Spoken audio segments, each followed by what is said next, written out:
আসসালামু আলাইকুম। আজ তৈরি করে দেখাবো চিংড়ি মাছের মালাইকারি। আর এই চিংড়ি মাছের মালাইকারি আপনারাও কিন্তু খুব সহজভাবে এবং ঝটপট তৈরি করে ফেলতে পারবেন।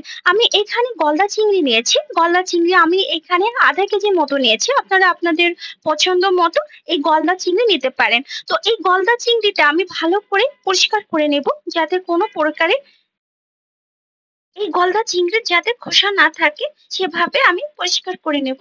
তো এখানে আমি গলদা চিংড়ি নিয়েছি। গলদা চিংড়িটা আমি এইভাবে হাত পা সব কেটে নেব। আর আপনারা যদি মনে করেন যে এখানে সব হাত পা রাখতে, তাও কোনো সমস্যা নাই। তো একটি সিজারের মাধ্যমে আমি এই চিংড়ি মাছের হাত পা সব কেটে নেব।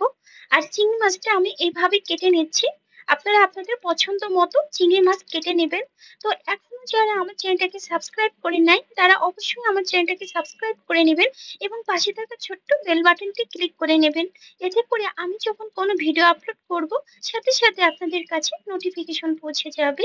তো আমি এইভাবে সব চিংড়ি মাছের খোসা এরকম ছড়িয়ে নিয়েছি। আর এইভাবে সব চিংড়ি মাছগুলো আমি খোসা ছড়িয়ে নিব।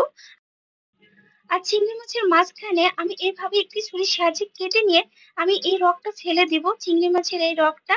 আর এই চিংড়ি মাছের রগটা কিন্তু ফেলে দিতে হয়। তো আমি এইভাবে সব চিংড়ি মাছগুলা বেছে পরিষ্কার করে নিব। এদিকে আমি চিংড়ি মাছগুলা সব ধুয়ে পরিষ্কার করে নিয়ে এসেছি। এই যে এরকম ভাবে আমি দেখিয়ে দিচ্ছি। আর এই চিংড়ি মাছ কিন্তু ভালোভাবে পরিষ্কার করে নিতে হবে। নেওয়ার পরে এদিকে একটি বোলের মধ্যে আমি চিংড়ি মাছগুলা নিয়ে এখানে হাফ চা চামচ হলুদের গুঁড়া এবং স্বাদ মতো লবণ দিয়ে ভালো করে মেখে নিলাম। আর এটা রেস্টে রেখে দেবো। আর এদিকে একটি ফ্রাই প্যানে আমি রান্নার রেগুলার তেল দিয়ে 1 চা চামচ ঘি অ্যাড করলাম এবং এখানে অ্যাড করব কাঠবাদাম এবং কাজু বাদাম পেস্ট কাপ অ্যাড করব এবং এখানে অ্যাড করব রসুন পেস্ট 1 চা চামচ, আদা পেস্ট দেব 1 চা চামচ এবং কাঁচামরিচ পেস্ট দিব 2 চা চামচ মতো এবং হাফ কাপ পেঁয়াজ পেস্ট দিয়ে আমি ভালো করে নেড়ে চেড়ে নেব। এবং এর ভিতরে অ্যাড করে দেব দারুচিনি, এলাচ, লবঙ্গ। আর এলাচের মুখটা আমি ফাটিয়ে নিয়েছি। এখানে এলাচের পরিমাণটা একটু বেশি দিতে হবে, তাহলে খেতে ভালো লাগবে এই মালাইকারি। আর এখানে হাফ চা চামচ জিরা গুঁড়া দিব এবং হাফ চা চামচের কম হলুদের গুঁড়া, হাফ চা চামচ কাশ্মীরি লঙ্কার গুঁড়ো এবং ধনিয়ার গুঁড়া দিব হাফ চা চামচের কম এবং স্বাদ মতো লবণ দিয়ে এটা আমি আবারও ভালো করে ভাজা ভাজা করে নেব। যখন এই মশলার উপর থেকে তেল উপরে ভেসে উঠবে, তখন আমি টক দই অ্যাড করব। আপনারা এখানে দুধ অ্যাড করলেও হবে। তো আমি এখানে হাফ কাপ মতো টক দই অ্যাড করে আবারও আমি ভালো করে নেড়ে চেড়ে নেব।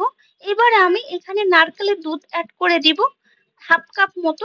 এখানে গুঁড়া দুধও অ্যাড করা যাবে, তাতেও কিন্তু অনেক টেস্ট হবে এই চিংড়ি মাছের মালাইকারিতে। তো আমি এবার ভালো করে নেড়ে চেড়ে এর ভিতরে অ্যাড করে দেব চিনি 2 চা চামচ মতো। যখন এই চিংড়ি মাছের মালাইকারির এটা যখন বলক উঠে আসবে, তারপরে এবার আমি দিয়ে দেব চিংড়ি মাছ। চিংড়ি মাছটা নেড়ে চেড়ে এবার আমি এটা 10 থেকে 12 মিনিট মতো রান্না করে নেব। তারপরে 10-12 মিনিট পরে রান্না করার পরে আপনাদের দেখাচ্ছি।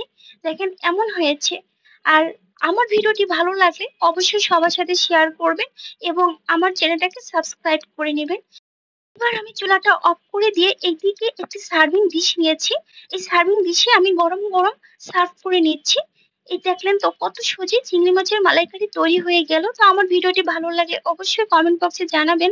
আল্লাহ হাফেজ।